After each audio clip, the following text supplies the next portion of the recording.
The opinions expressed on this program are solely those of its hosts, guests, or callers, and do not necessarily represent the opinions of WTBR-FM, its management, other producers, or sponsors. Well, the Duke of Wallace didn't get herself ejected in the state final all for some dumb stuff. Yeah, that's true. I don't want to say I dreaded showing up to this football game on Friday night, but yeah, we'll see what happens. Mike, if you want to talk, you have to talk into the microphone. There we go. Mic to mic. I'm lost. Good morning, everybody. Welcome into Bird's Eye View. Pittsfield Community Radio, 89.7 WTBR-FM Pittsfield, 88.1 WSBR Lee. I am Mike Walsh. I am not Jesse Kolodkin, as you may be aware. Jesse went down to New York City, New Jersey, where the Knicks play. Yesterday for the day, and is not back yet. He wanted to. He may never be back. He may never be back.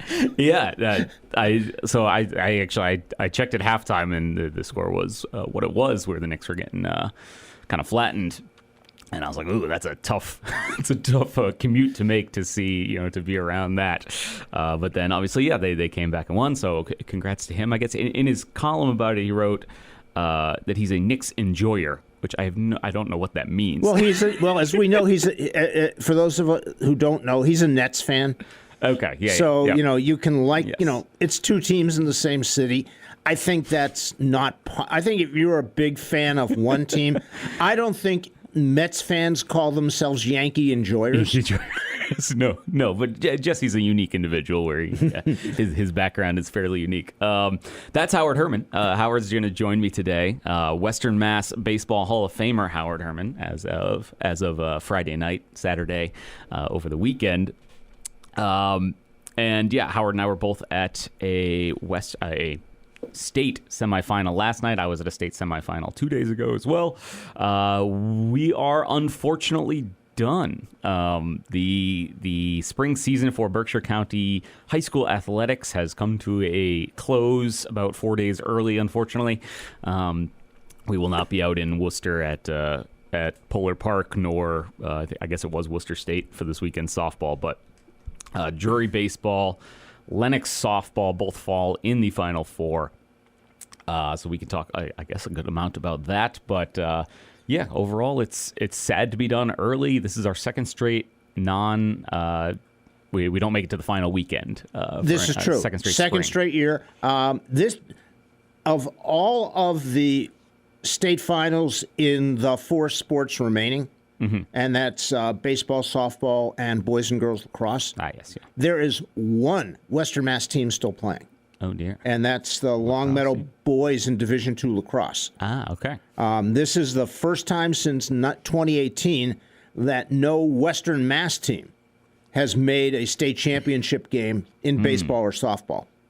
That's tough. Yeah, so I know Hopkins Academy lost. I believe Hampshire softball lost. These were all kind of Final Four teams on the verge. But our two teams, watching yesterday's game, we were out at Westfield State for Lennox softball, the 9 seed in a Final Four. They were facing number 4 Maynard. The day before was number 4 Drury baseball taking on the 1 seed English High out of Boston. And the games were cut from the exact same cloth right out of the gate, and that both of the Berkshire teams were the designated away team, lower seed, whatever. So had first ups, and both had the higher seeded starting pitcher, I kind of think, on the ropes a little bit, or at least enough that, when you're a lower seed underdog, you need to put doubt into the minds of the opponent, the favored team, right out of the gate. And both were kind of on the verge of doing just that and throwing these games for an early loop, which I think is really, one of the only ways you're going to win a game like that, where Lennox was a 9 seed in this game. And both, unfortunately, leave. Lennox left the bases loaded. Drury left runners on second and third in the first inning, and from there, kind of got shut down entirely. They did. I said to somebody yesterday, I might have actually been Maynard coach Jay Rashi. We were talking after I interviewed him. Great accent. And if Lennox scores in the first inning, That's an entire. I'm not saying they totally different game. Yeah, I'm not saying they would win, but it's an entirely different game.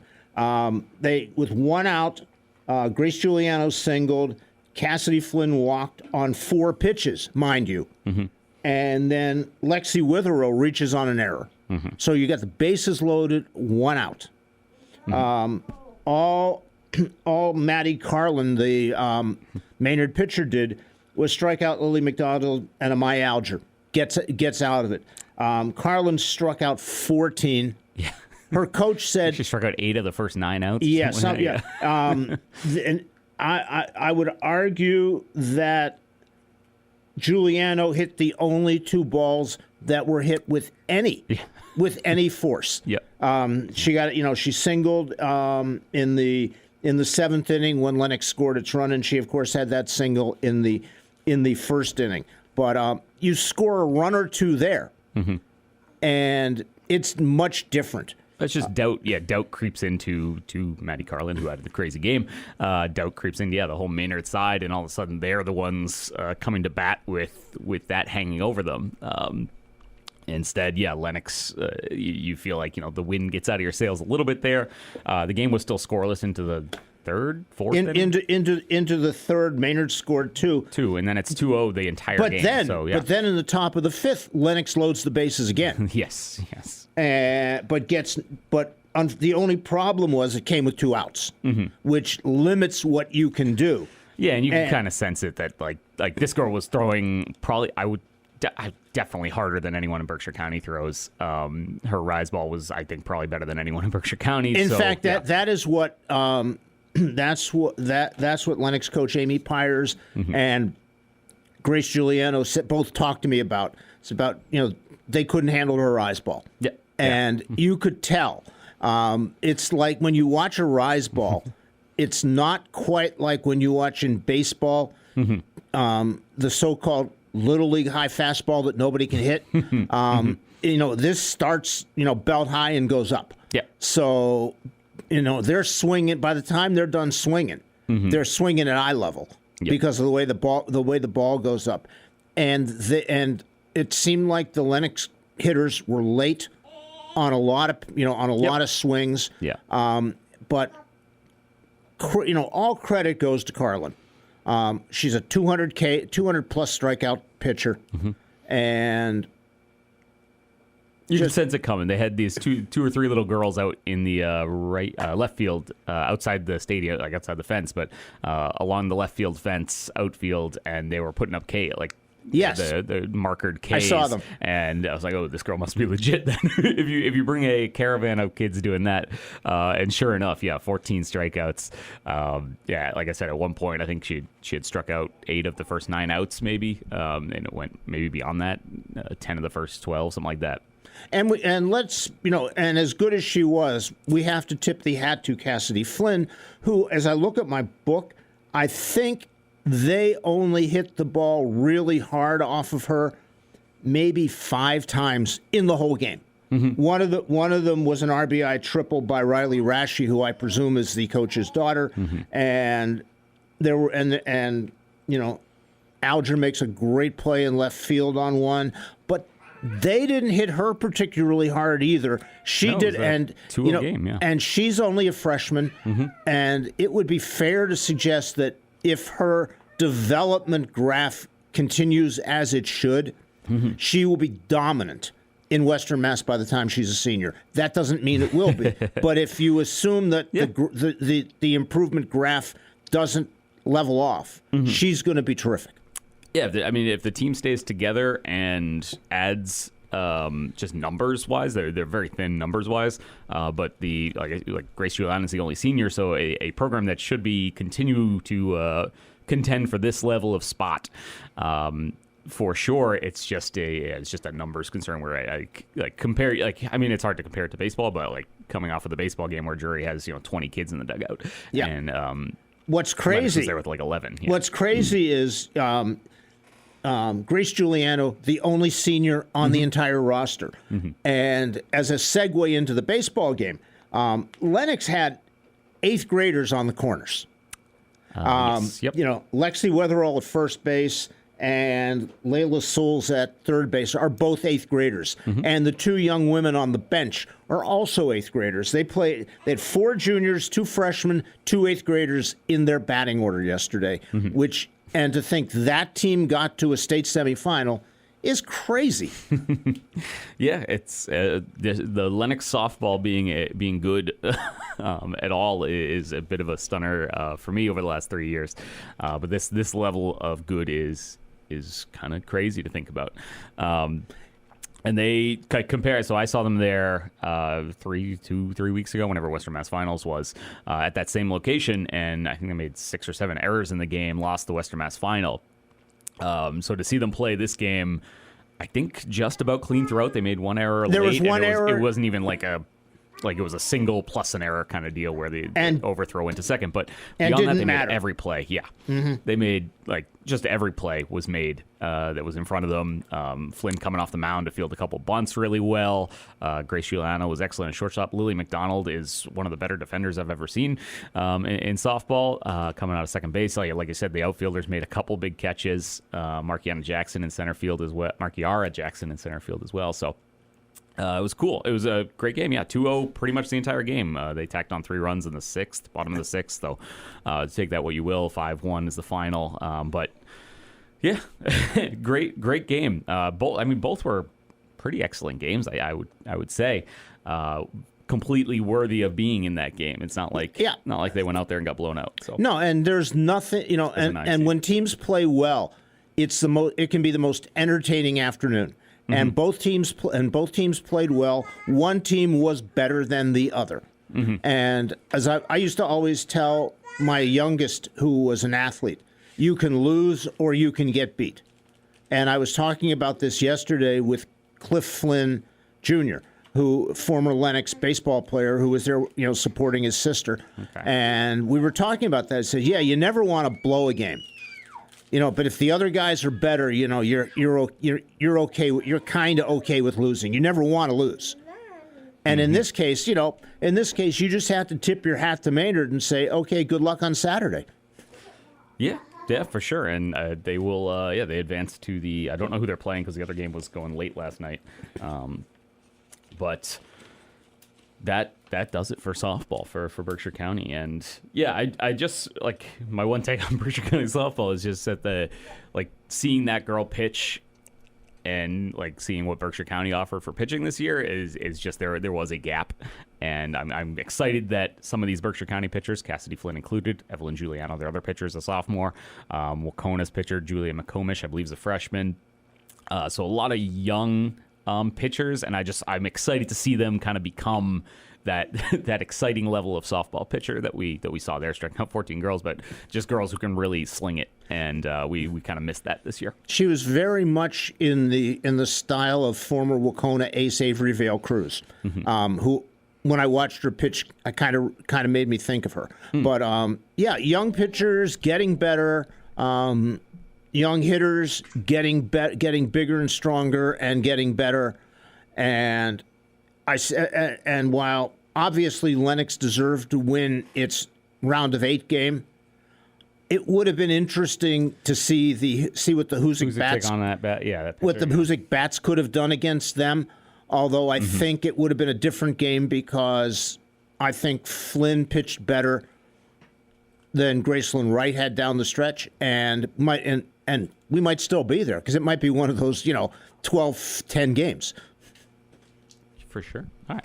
I'm going to take a quick break here, and then we will touch on Drury baseball coming off their Final Four, second straight Final Four appearance for the Blue Devils in just a minute. Underwriters are so important for keeping this station alive. Hi, this is Sean Sayre, Executive Director of PCTV.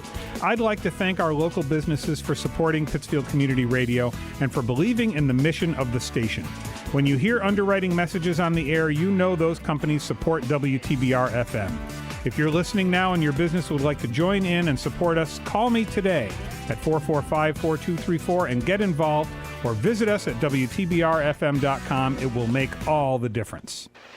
Wonder what happened to those great local PCTV channels?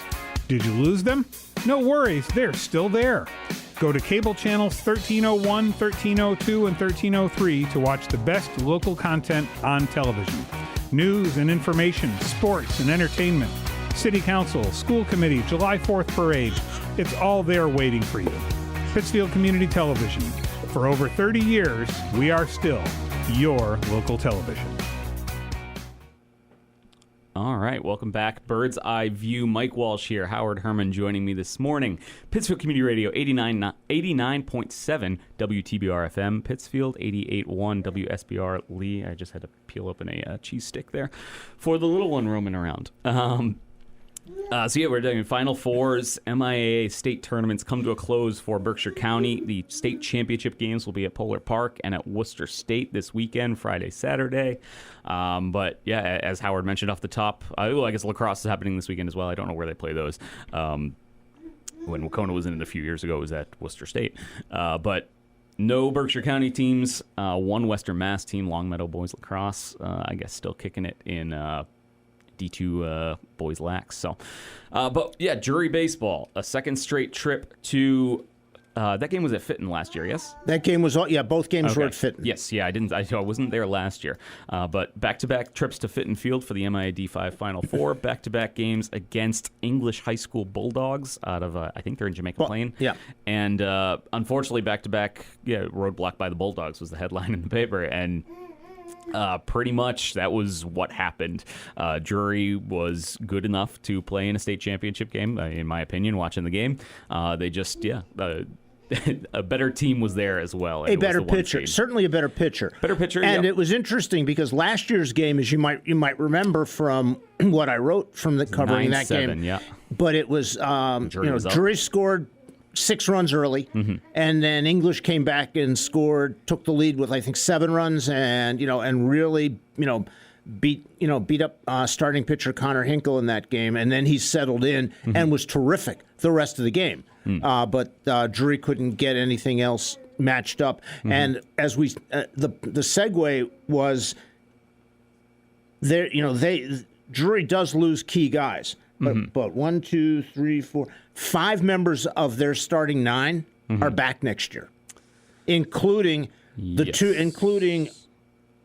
of the 3 pitchers, that they depended on down the stretch, and J.J. Prengruber, who started in the state semifinal, Braden Durant, and Jake McAllister pitches. So it's not. The cupboard won't be bare for them. Certainly, losing a bat like Connor Hinkle will be an issue. Obviously, he didn't pitch all year, and Carson Rylander missed half the year with a broken wrist, so he didn't pitch much this year. And, they always talk about next man up, and it's somewhat cliched, but if you look at what happened up in North Adams this year, it was as legitimate next man up as you could imagine. Maddox Cook, the second baseman, 8th grader, comes off, because they needed him, and he played like an upperclassman. Yeah. The Final Four, their middle infield was freshman 8th grader. and said freshman Braden Durant had pitched a complete game shutout in the quarterfinal to get them to this game. It's a legit program that rubbed. How long has Jutras been there? 5 years, it's maybe. Been about 5. I said that in the interview, and then I was like, I don't know that for sure. Yeah, he's also and he's also a Drury alum. Okay, yeah. That was a familiar name, but the program that he's built seems pretty sustainable, given that you will be losing 2 college level arms. Who, granted, like you said, you didn't really have a ton of this year. Both were in the dugout. Connor Hinkle DH'd in this game. So like I said off the top, the games Lennox and Drury were very similar. Drury goes out there against Luis Mejia, who was an impressive physique, a giant kid on the mound, and they go out there first ups.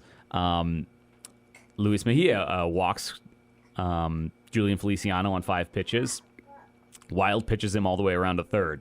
I think it may have just been one wild pitch, and he went first to third because the catcher couldn't find the ball at Fitton.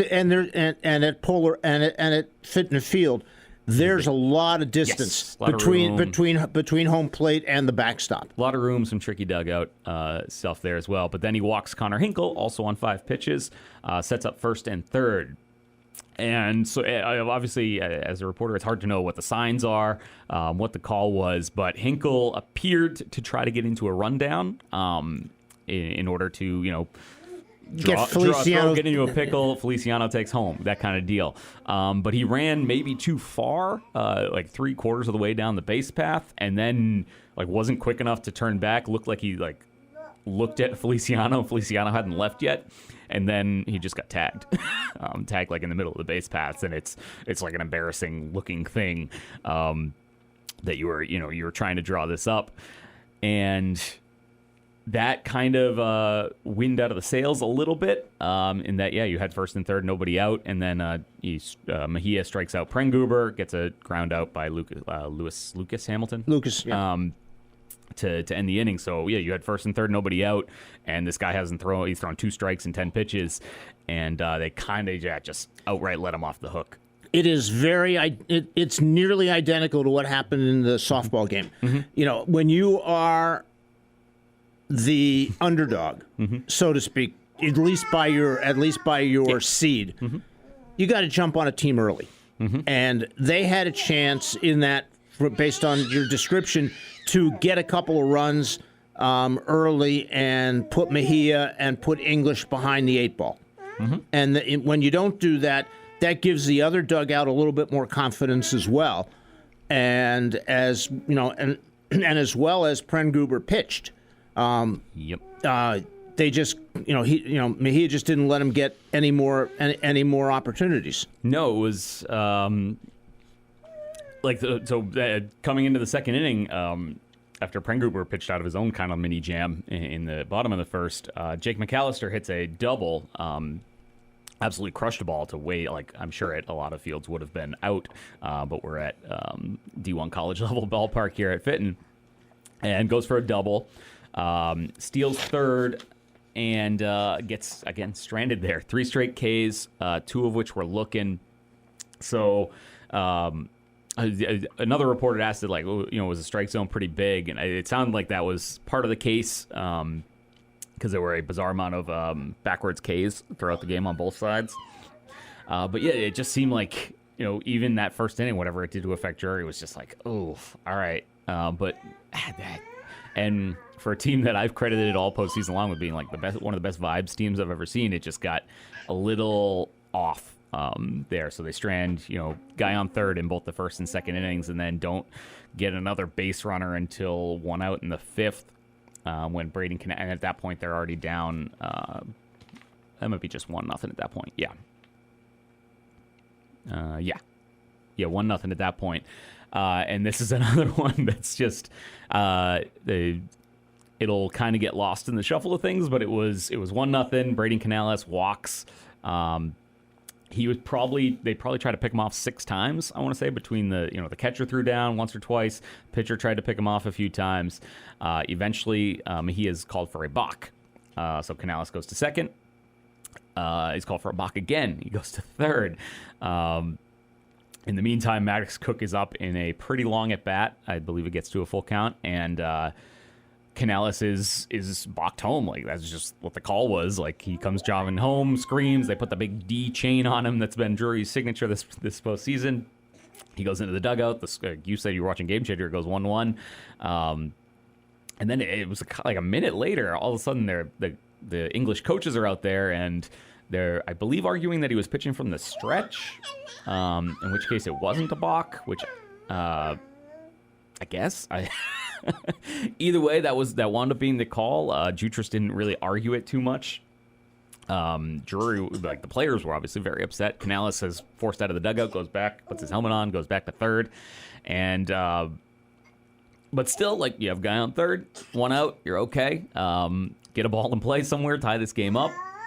Maddox Cook unfortunately swings through strike 3, and then it's 2 outs. Noah Arnold is up. And he does put a serious drive into a ball to deep down the right field line that just the right fielder managed to track down. I couldn't honestly see it. It was so deep in the corner, the end of the play. But Yeah, another third runner left on third base. Winds up being a 3-0 game, which is a killer when you consider you had 3 guys 90 feet from tying that game. It affected Drury to the level they go out in the field. Noah Arnold unfortunately drops, just like misjudged a short liner coming in from center field. Couldn't handle it. Got by him, and he was slow to react. So the right fielder had to run over and get it. Made another diving effort. Unfortunately, dropped another ball. Mishandled another one. He was kind of getting tortured out there in center field, unfortunately. They wind up scoring 2 more runs, and then it's 3-0, and then Drury's, way kind of like you're buried at that point. If you can't figure out how to come back from 1-0, 3-0 seems like a 10-0. Especially if you're not getting hits. Yeah, they had 3 hits, 2, maybe only 2. Only 2 hits, one of which was that McAllister double. Connor Hinkle beat out an infield single, really, like a third baseman tried to barehand it. So that was their 2 hits, one of which was a big double. Other than that, no balls were really, maybe other than the Arnold one, I guess. But Connor Hinkle was tough end for him, was caught stealing a second time after that. So and then they go down 1-2-3 in the 7th. And that's kind of the end of their season. But like we talked about the story, that wasn't really the story of their season. And getting to this, back-to-back Final Fours, being on the verge, playing a team like English, I don't know. You gotta chat with that coach, schedule them regular season or something. That'd be cool. Like develop these rivalries. We've seen it Monument and Clinton in basketball. But they should start playing each other home and home. Yeah, I mean, North Adams and Boston have like the La Festa thing, so they kind of link it together, I guess. But a tough end. Didn't really mention. Pren Gruber pitched very well. Got out of a handful of jams, had, I believe, 8 Ks himself, had, I think, 6 through 3 innings, just got really only hit hard a couple of times, and like I said, 2 errors in that 2-run inning that they had. So a great game from him. Braden Durant will be back. He pitched a complete game shutout against East Keefe Tech. And if you think about it, of all of Berkshire County's baseball teams, the 2 teams that one will be dependent on how healthy he is, that come back with the best pitching staffs are Drury and Mount Everett. It would be hard to argue otherwise. Pittsfield loses. I mean, Pittsfield's obviously got arms to spare. They have a ton of young guys. Waiting, yes. They have a ton of young guys who are waiting their turn. Mm-hmm. But just based on what they've done this year. Yes, I don't know that any of those kids are Simon Melly, Jay Cody, Matt Egan. No, or Matt Egan, even. Yep. And Wacona loses, Rebuse, McLaughlin, and Luke Ferguson. Mm-hmm. And the other team that has Quentin Christopher's gone, the O'Donnells will be gone. Yes, and the only other team that might have good young pitching coming back might be Lennox. Mason Daly should be back. And Robbie Bazinet, who started pitching again this year and was really good for them down the stretch. So there could be, and although you expect Wacona to always have pitching and hitting because of the Little League program and the youth programs in Dalton. Yep. And you anticipate that Pittsfield High School will have a bunch of good arms next year. Yep. But they lose a ton. Maury Freed graduates, Jackson Almeida graduates, Cody graduates. The whole top of their order is gone. So we'll have to see how what kind of rebuilding job Drew Pierce can do in the offseason. Yeah, unfortunately, we're not going to have enough time to talk about the what happened at Clap Park on Saturday, but we'll do a postmortem with Jesse in a couple weeks here.